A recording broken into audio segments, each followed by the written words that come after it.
Hi there, my name is David and I'm the CEO of the Arctic Developmental Management Club. We're a nonprofit that started off as a student club at Langara College in Vancouver, BC, before quickly blowing up to having members all over the world with all sorts of different genders and ethnicities and religious beliefs and whatever else have you. We've all been coming together and working together to be able to solve Canadian Arctic climate crises as they've been ongoing and as they have been developing going forward as well. A lot of our approaches have been involving infrastructural development using new sustainable techniques, and we're going to be covering some of those as we go through this presentation. I just wanted to quickly say beforehand as well, thank you so much for taking the time to go through this. I hope this answers a lot of your questions. Feel free to check out the rest of the documentation that I load with this presentation as well. And these slides will be available too, so feel free to go through them in your own perusal. I will try to keep this quite short. So anyways, moving on. Age of Arctic commerce. So long story short on this one, the Arctic is booming with resources. It has been forever. They haven't been reachable before due to, of course, ice and technology and all this other stuff. Some countries have been more prepared than others, etc. But Canada now has an opportunity to be able to jump in on this in the best possible way forward and to be able to make an example to the rest of the international community that we can develop the Arctic in a sustainable way where we're all working together cohesively, right? A lot of this has already been being done in other areas, but we want to be able to see this happen with the ports. It's very important. These deep water ports, that's how trade really flows. Without them, like the supply chain breaks, it's not good. Not good for anyone. We're very well positioned. That's the long story short on that. That's geographically. Realistically, given how we've neglected to develop our Arctic, we've developed a number of critical security threats for ourselves. From geopolitical, geostrategic, geoeconomic standpoints, whatever else have you. They can be external threats, internal threats, all sorts of things. But because we haven't developed this vast region, this area that has, it's estimated, I believe, 1/3 of Canada's total natural resource wealth, just waiting there, and that's just what's been confirmed, or rather, that's, etc.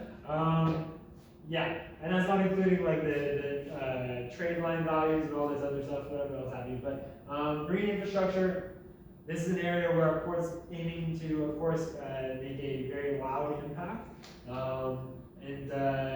That kind of goes without saying. Internal transportation infrastructure, we're going to see that because we need, of course, highway development around the port's region, linking up to other Arctic regions, the mines in the area that are already existing and that are going to be existing. We're going to need to see highway upgrade developments throughout Yukon, Northwest Territory, at least northern BC, maybe going into other areas as well. I know that Alberta has been very interested in this whole type project for quite some time, and they have a plan already. They've had it since at least 2014 of how they're going about developing their own infrastructure to be able to meet the capacity of this. Moving on. Technological, electrical, and other utility infrastructure, national Arctic identity. These things both our port will help address as well in the Arctic sectors. Very important, of course.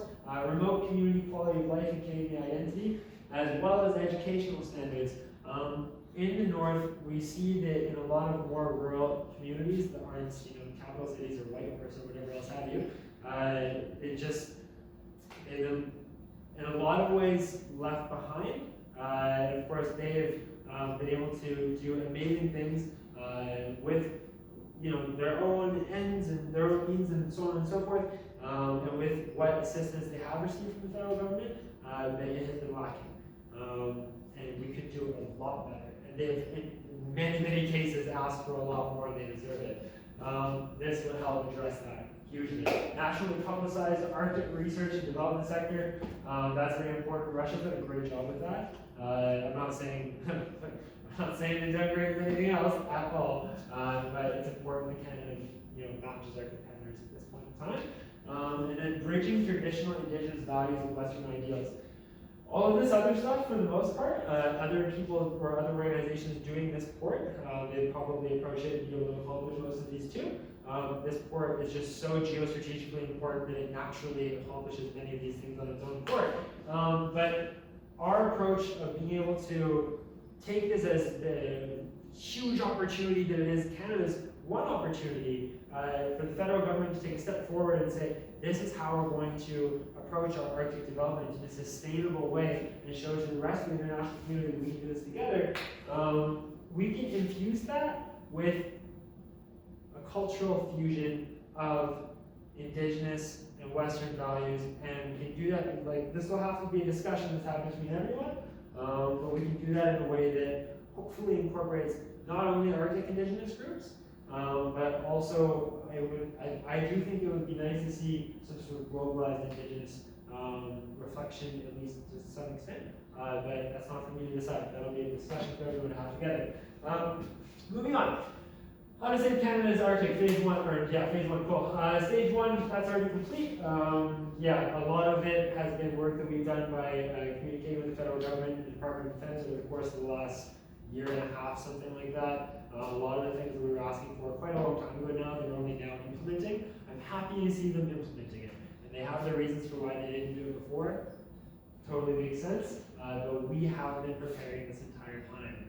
We've been preparing not only this port project, but a variety of other infrastructural projects to address a lot of these issues as well. Long story short on that, this port has now been presented to the federal government. We're waiting for the permission to develop, and also to the funding from Transport Canada, which we'll get to. Once that happens, the King Point Sustainable Port Project is our first major flagship project that we're putting out there. After that, we're going to be working with our national and global partners, whether that is from, like the Yukon government or different Indigenous groups, federal government, all the different provinces, etc. This is a national project with an international spirit. Yeah, I won't go too far into this. I won't go into this at all, but I think that there is a way that we can, at least in some areas, bridge the people with a more globalist view and people with a nationalist view. And I think that Canada in particular is very well situated culturally to do that. Give it some thought on your own. But beside the point, King Point, Canada's Kingmaker, best site on the coast of the Beaufort Sea for deep water port. That is for both Yukon and Alaska, which makes this place incredibly, critically geostrategic, and will inevitably be developed. Whether that is because of national interest or corporate interest, or whatever else have you. 3 different oil companies were looking into it before. The main reason they didn't, from what I understand, is tension between the 3 of them of who was potentially going to benefit the most, as well as some ecological concerns that they couldn't address at the time being. A lot of things have changed since then, and we'll kind of continue to go into that. But future forward, traditions intact, sustainability is the only way.